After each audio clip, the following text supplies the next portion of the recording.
Good afternoon, and welcome to A Glimpse of the Feminine. I am your host, Tracy, and can you believe it? It's like August, and school will be starting in probably for a lot of you in just another couple weeks.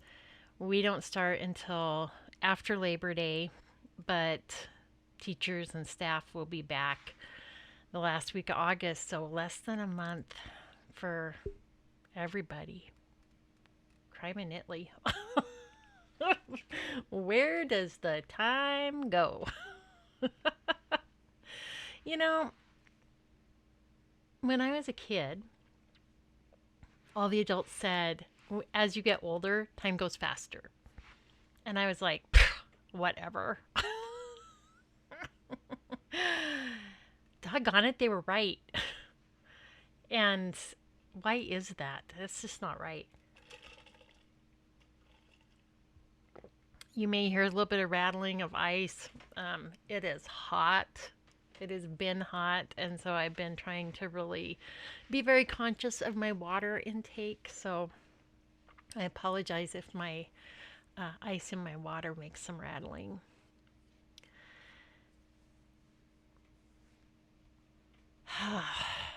And with school, there's school shopping. One of my favorite times a year, by the way, I have like this thing for office supplies. So when it's back to school, like I am in heaven. Every job I've ever had, I've been like, don't order my office supplies. I will buy those because I'm kind of picky. I'm picky about my pens. I'm picky about my post-it notes, and I just love all of that stuff. And I used to think that was kind of weird, but I meet more and more people, women in particular, who are like, give me the office supplies. Just glad to know it's not just me.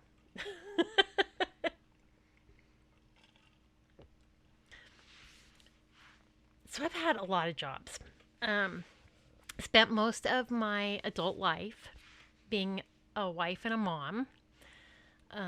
Homeschooling, not great, super inconsistent, but my kids got through it.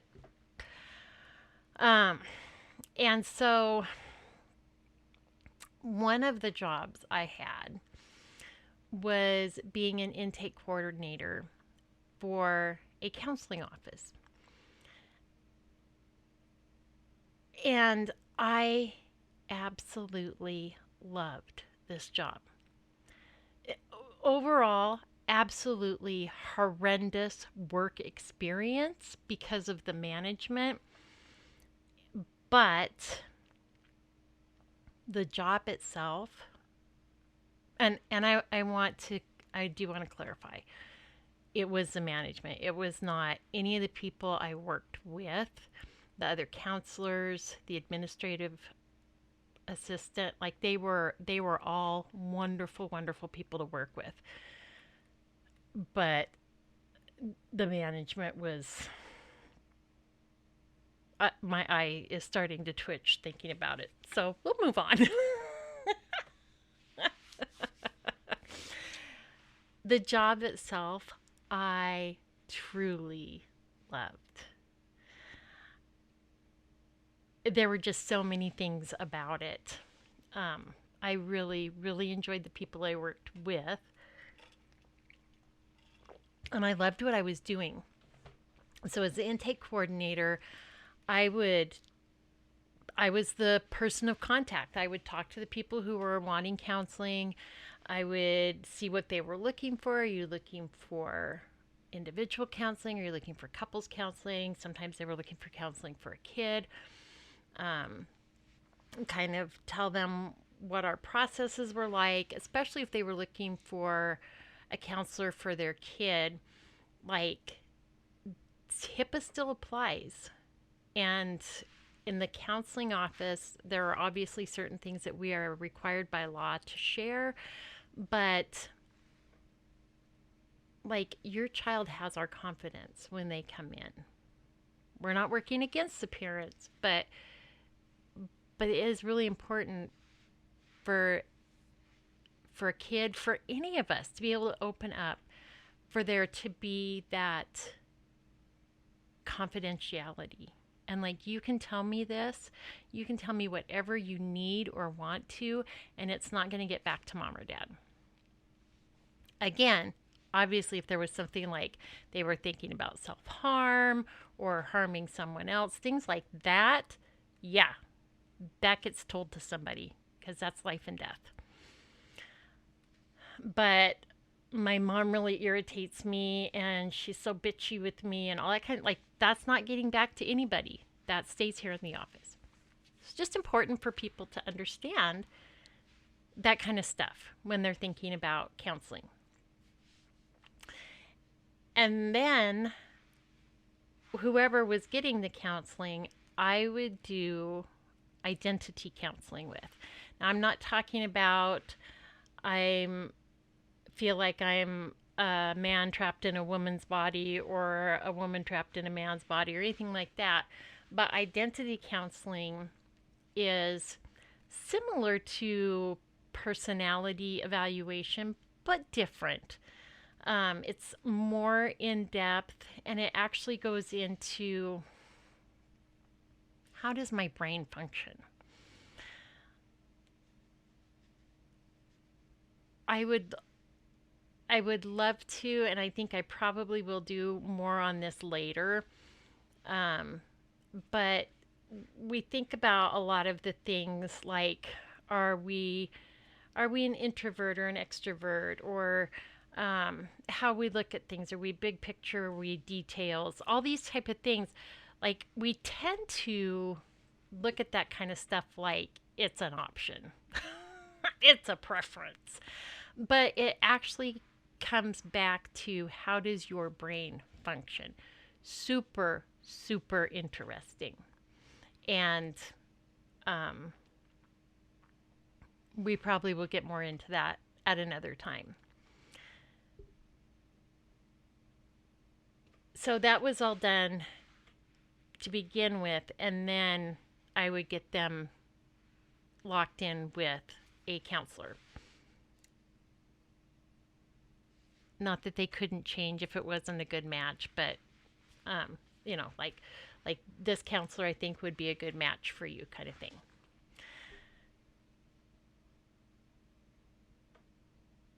So the man that taught me how to do all that was the man that developed the material we were using. Absolutely an amazing, godly man. Very kind, very brilliant, very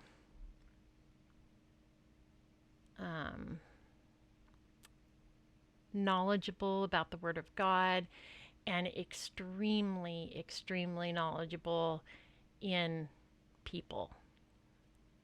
He, possibly just because of the amount of time he spent studying it, but just all basically intuitive in reading people and understanding motivations and all that kind of stuff. Super great guy. I absolutely adore him. And in fact, you can really kind of thank him for why you don't hear the F-bomb hardly ever on this podcast. If you listen to the first few, they were dropped. And in my personal life, I dropped them because that's just who I am. But he was like, really? Is that what we need to be doing? So thank you, Steve.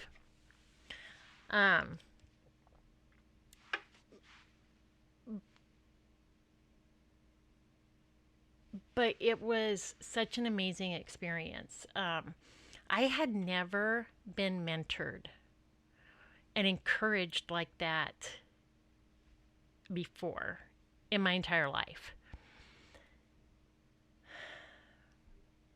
He just, I mean, especially when he was very first teaching me, and he lived long distance. So, like, he was in another state on the opposite side of the state from where I was. And so I would let him know I've got this many evaluations in, and we would arrange a time. And he would spend hours on the phone with me, going through stuff, helping me to see things and to put things together and to understand what I was doing.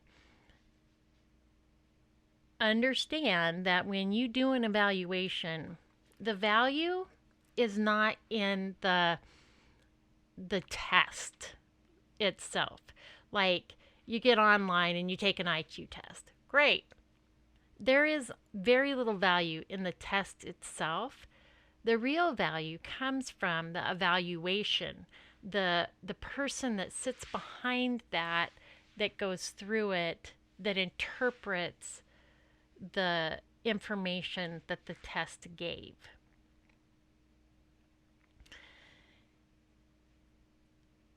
And he taught me how to do that. And I loved it. I really felt like I was just totally in my wheelhouse with that job. Broke my heart to have to walk away from it.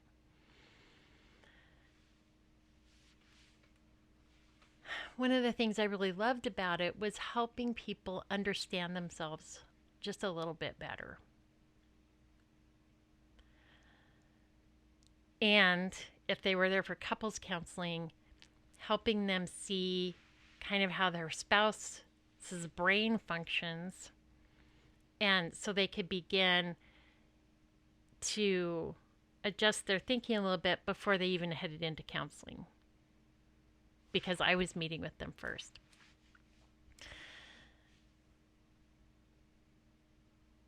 So one of the aspects of learning who you are and how your brain functions can be to help you find your dream job. And today I want to talk a little bit about jobs and careers. Let's talk about your why. If we were sitting down together, coffee or tea in hand, I would ask you what you do for a living.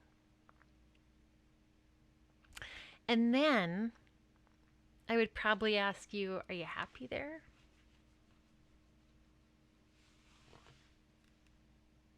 Why did you decide to do what you're doing right now?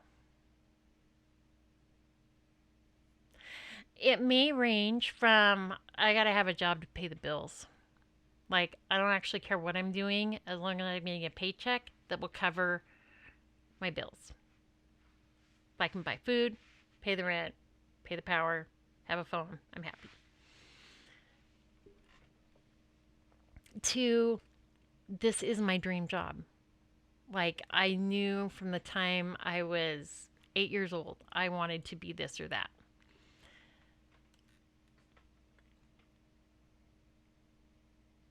And none of it's wrong. There is absolutely nothing wrong with having a job that you don't care two whits for. Like, I could take it or leave it, doesn't matter, doesn't bother me to go to work, whatever. I just need to pay the bills. There's nothing wrong with that.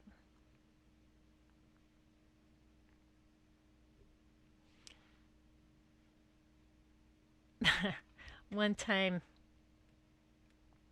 I was talking with one of my kids about the job they had, and if that was really what they wanted to be doing. And they were like, I don't really care, because I don't live to work, I work to live. And that's really all they cared about. They had money to pay their bills. They had money to do what they wanted to do. They were able to do some traveling and that type of thing. And that was the priority. And that is wonderful. Because how many of us get locked into, oh my gosh, I'm living to work? How many of us have gone from having a job we really love to waking up in the morning going,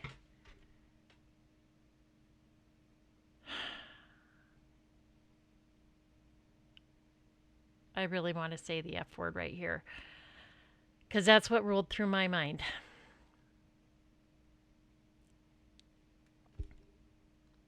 Frick, for lack of a better.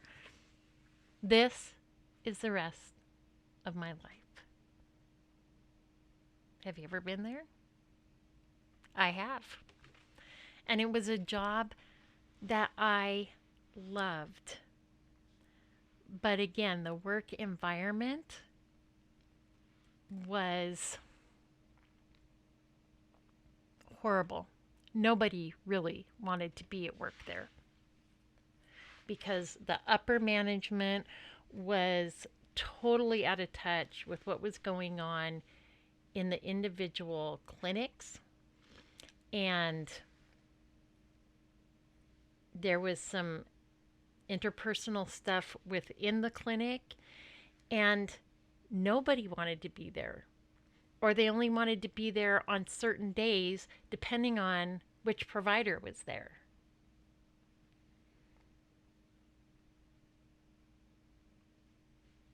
Have you ever been there?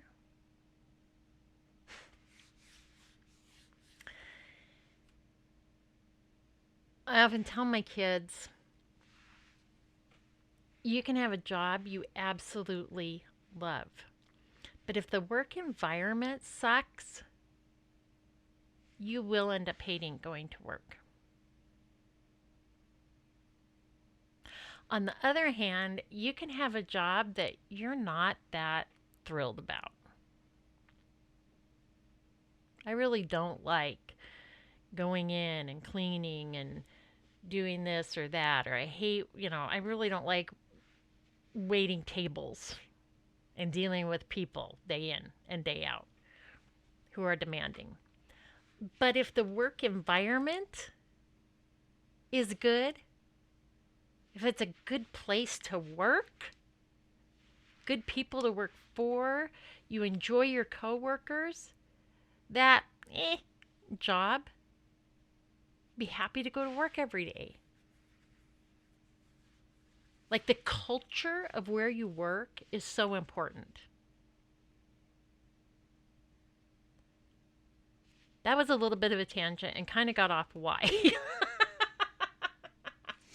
But maybe you had a job you absolutely loved, and now your why are you doing what you're doing now is I had to leave the job I loved because I could not stand being in that environment anymore. Sometimes when we do that, we jump from the frying pan into the fire. Ask me how I know.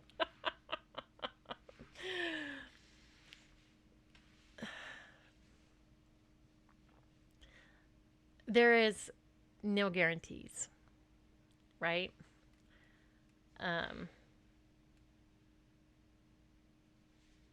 Because sometimes we just don't know how things are going to turn out until we're in the middle of it. Most of the time, I would say, we don't know how things are going to turn out till we're in the midst of it.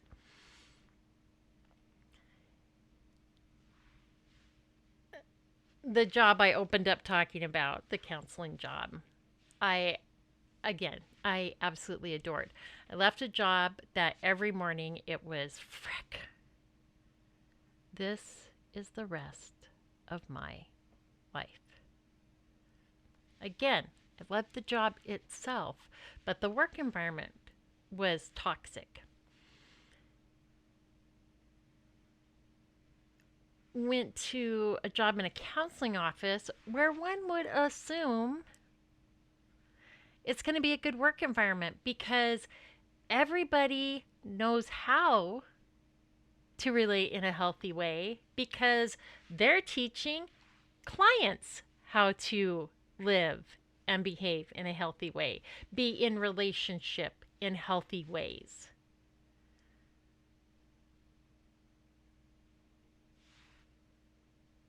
And the counselors, for the most part, were pretty good. But management, who was also counseling, was, I don't even have the words.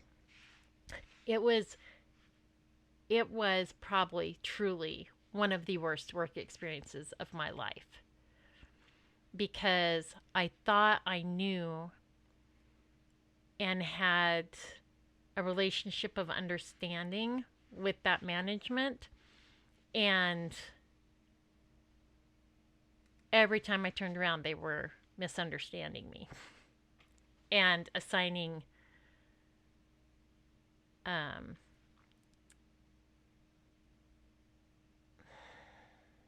can't think of the word I want. They very rarely assumed the best of me, which was really hard for me because I will almost always assume the best in somebody else until they've proved repeatedly, and I mean repeatedly, that they're a bad actor. I'm always willing to give a second, third, fourth, fifth chance. Maybe not so much anymore, but for a long time. And that was actually part of being unhealthy, because I didn't want to lose that relationship. So I was willing to be like, well, maybe it was this, or maybe it was that. So, frying pan to fire. And that was also probably one of the shortest lived jobs I've ever had. If you looked at my resume, I kind of look like a flake. I'm not.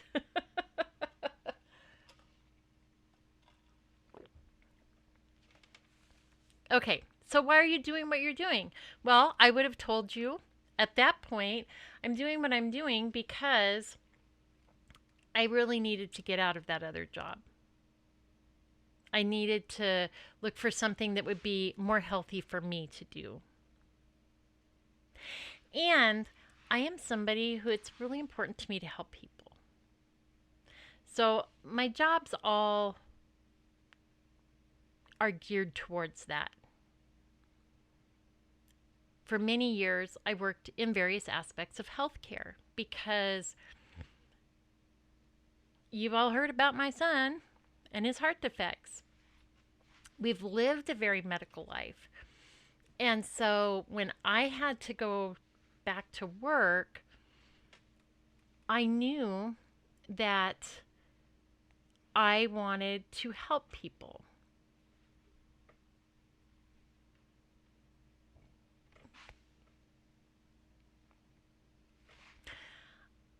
I knew that a smiling face, a kind word, a little bit of empathy can go a long way to reducing anxiety and stress when you walk into a doctor's office or you walk into the hospital.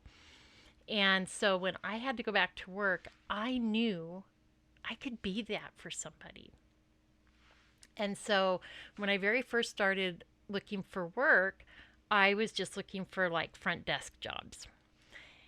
And then I kept coming across medical assistant jobs, and I would look at the job description and I would think, I have a good portion of the skill set just from being a heart mom. I just need the education. And so I went back to school. I thought, if I can just finish, if I can get through by the skin of my teeth, then we're good to go. I actually discovered I enjoyed school. Shocker, because I hated it when I was in high school. But having a purpose for being there and knowing that this is what I'm working towards, I ended up on the dean's list. I'm actually smart. Who knew? And so that's how I got into healthcare, because I wanted to help people. And I found it didn't really matter what I was doing. I'm sorry, my brain is what's your why, so that was why came out. But it didn't really matter what I was doing in healthcare. I've been a medical assistant, I've been front desk, I've been a counselor, life coach. I've done different things within healthcare because what really mattered is I wanted to help people. I wanted to make a positive impact on somebody's life. And so I worked in healthcare for several years. And then I found myself without a job. And I kept trying to get back into healthcare. And it wasn't happening.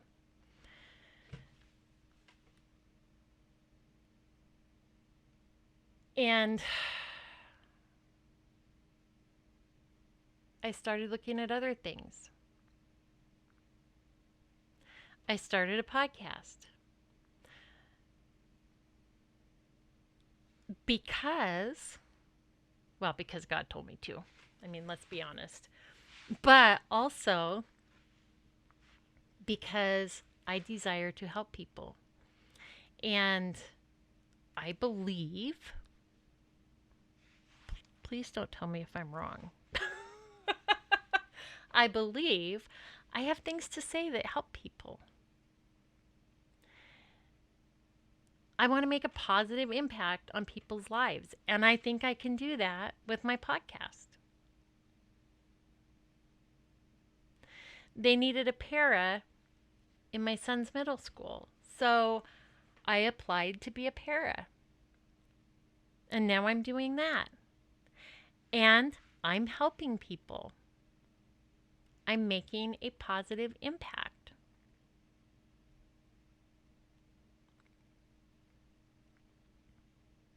My why, actually, when you boil it down, is I want to help people. I want to make a positive impact. That's not limited to one particular job or career or even field of work. I'm not actually sure that's the correct term, but I think you get what I mean.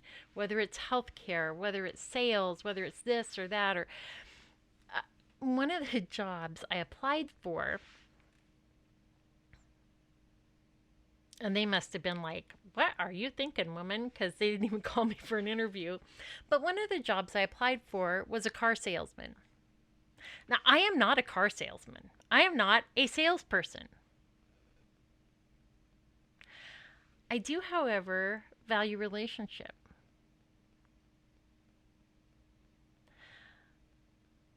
I do enjoy making a positive impact on people.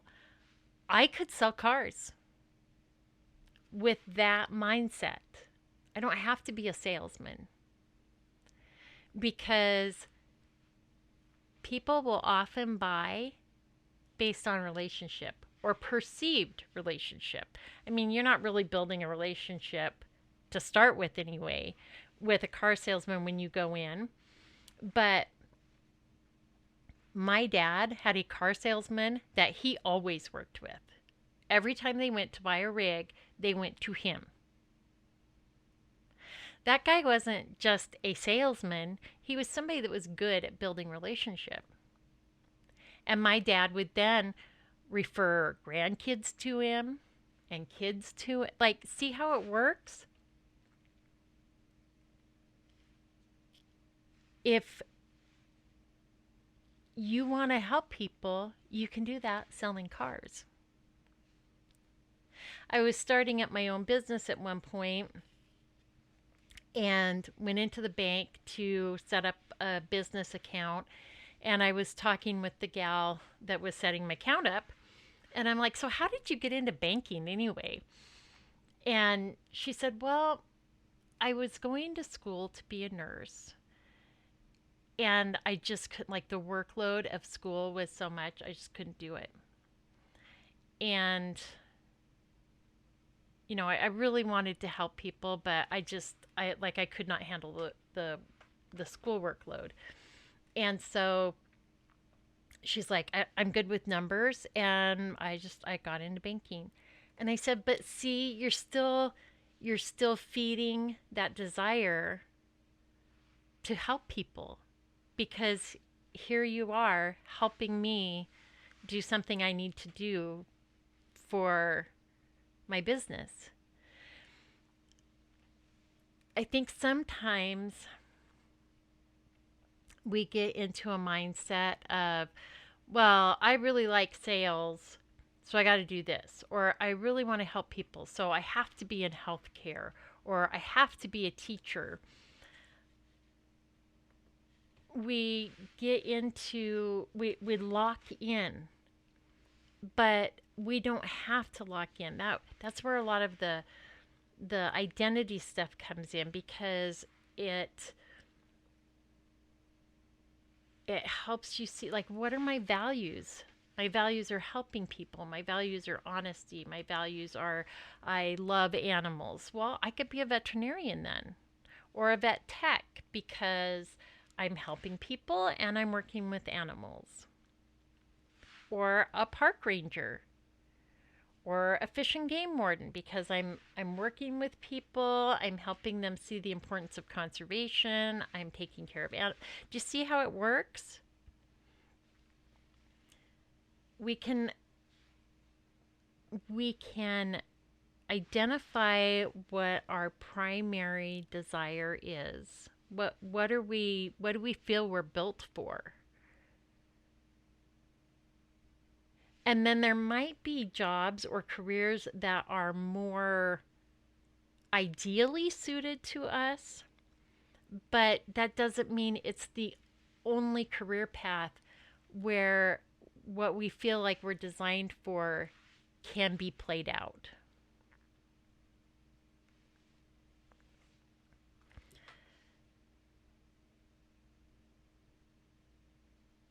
My producer helps people.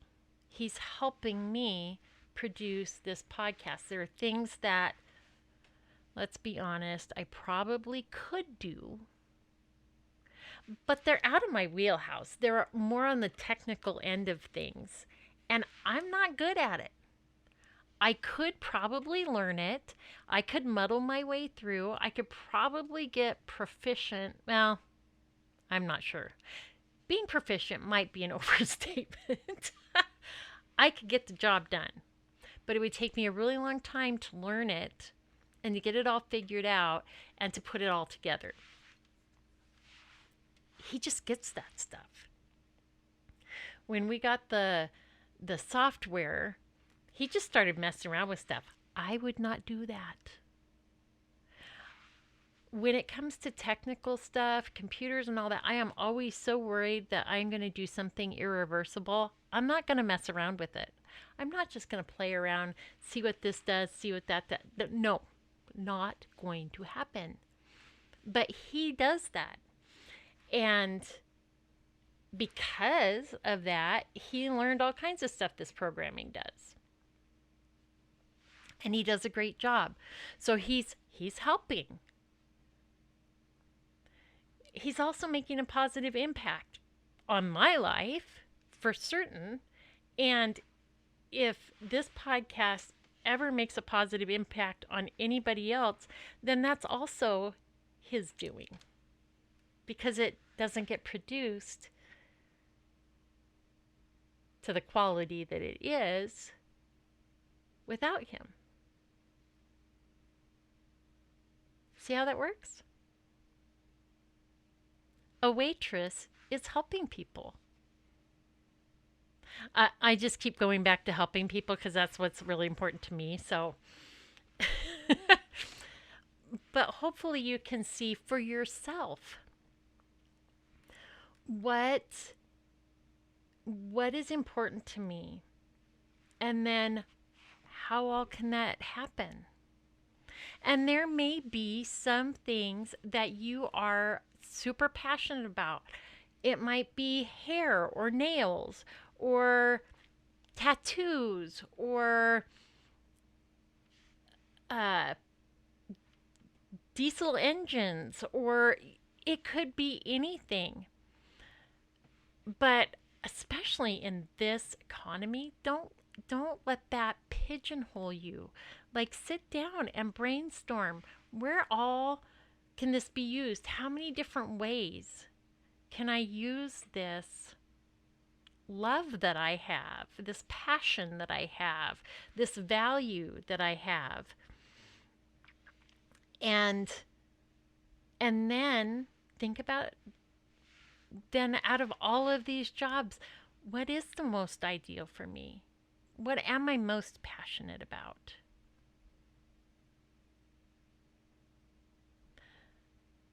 But don't be locked in.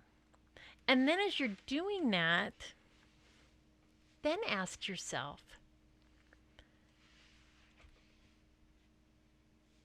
what would I do as a job or career if I knew I wouldn't fail?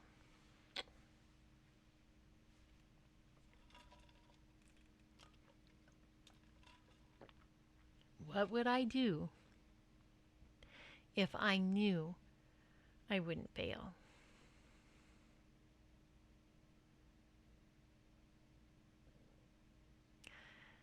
And that can be a little bit scary because we often don't allow ourselves to dream that big, to think that large. But what would you do?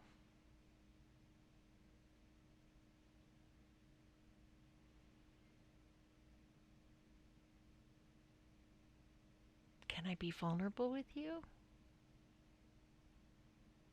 I think I'd be a speaker. Maybe figure out a way that I could work in singing with it as well, because I love to sing. But I really enjoy getting up in front of people and speaking. And especially, well, obviously I haven't done it without something important to say, but if I have something important to say and to share, with the identity stuff, I've done a few different times with a group where I did it with one of the businesses I worked with the staff, and then did a presentation. I did it with a church, the board, and did a presentation. And I thrive. I enjoy that kind of thing. I'm a good speaker. I mean, like, I speak well when my brain works. And I'm not going, what's that word? But I enjoy it. It energizes me. What energizes you? What would you do if you knew you couldn't fail? And maybe you're not living a life where you can afford that. Like, oh yeah, I'm just going to quit my job and I am going to go on the speaking tour. Well, who's going to listen? I mean, just speaking for myself. Like, do I have an audience? I can't afford to do that. I got kids that like to eat. I don't know. Like, really, guys? 3 meals a day? Come on. But if you know what you would do if you could not fail, you maybe can work towards it while you're holding down your 9 to 5. Will it work as a side gig to start? What steps do you need to take? Like, this is probably another podcast, but sit down and think it out. What needs to happen? What would need to happen for me to do that? Do I have to be all in? Does it have to be all or nothing, or can I slowly work towards it? Can I pick up a women's luncheon here or there and slowly build my audience? Do you see what I'm saying? Do not let the need for paying bills, which we all have, stop you from reaching for your dreams.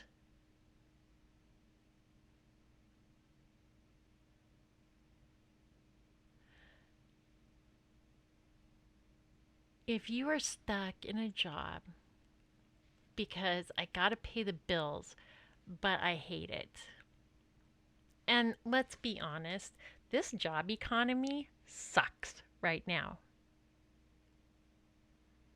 You can be well educated, you can have a great work history, you can be somebody who gets along with people and all of these things and not be able to get a job.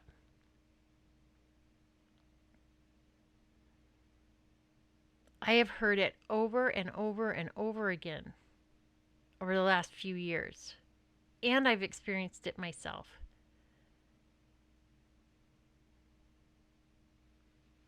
So there is no shame in working a job that you are not happy about, that you don't really even like getting up in the morning and going to get the bills paid. There is no shame in that.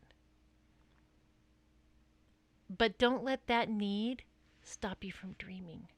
Stop you from figuring out what are the steps? What do I need to do? If I want to be a speaker, maybe I need to start a podcast. Maybe I need to do some writing on a blog. Maybe I just need to do some writing, maybe put together a book, or I need to have something to say that people want to hear. It's even better if they're willing to pay to hear it, right? What do I need to do? Or is there some way I can fulfill that dream, that need? I was talking with a counselor about this topic. What would you do if you didn't have to worry about failing? And I said, I've always wanted to sing. And I do. I mean, I sing in church and I've done solos since I was a kid. But really, like, get out there and sing. And he said, do you ever do karaoke? Like, no. It's like, take your girlfriends and go out for a night and do some karaoke. Like you can have, maybe it's not paying the bills, part of your dream, but you can do some of these things so that you don't live your life with I always wanted, or I wish I would have.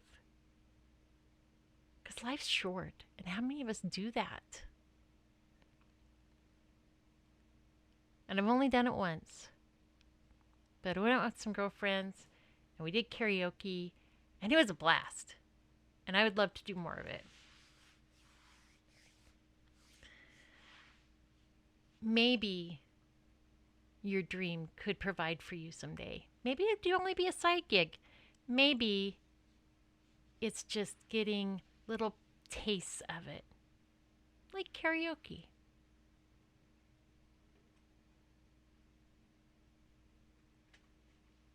But you are worth that dream.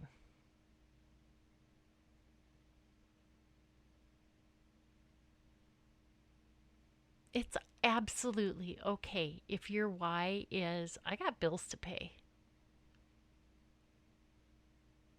But there is also no shame in going, I got bills to pay, but my why is calling me to something bigger. And I'm going to get there.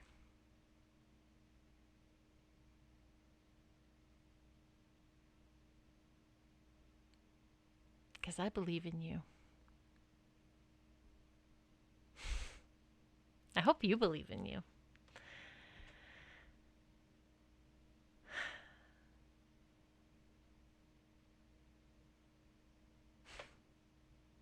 So figure it out.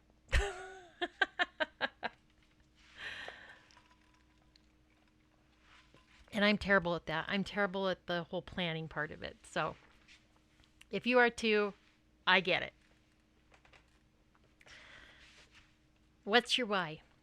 What would you do if you knew you could not fail? And if you feel like you've pigeonholed yourself, like this is the only way that my dream could happen, take a step back and brainstorm and think about what are some other ways, my top values, where can I utilize those? Because you may not be as pigeonholed as you think. A Glimpse of the Feminine is written and recorded by me, your host Tracy, and it is produced by Mike Jones-Thames. If you like what you hear, like, share, subscribe, especially on YouTube. I do have a YouTube channel, and if you would subscribe to that, that would greatly help my algorithm on YouTube. I don't understand any of it. I just know that's how it works. Don't know how or why. I just know it does. And so, if you would do that, I would greatly appreciate it. Tell your friends. And until next time, take care.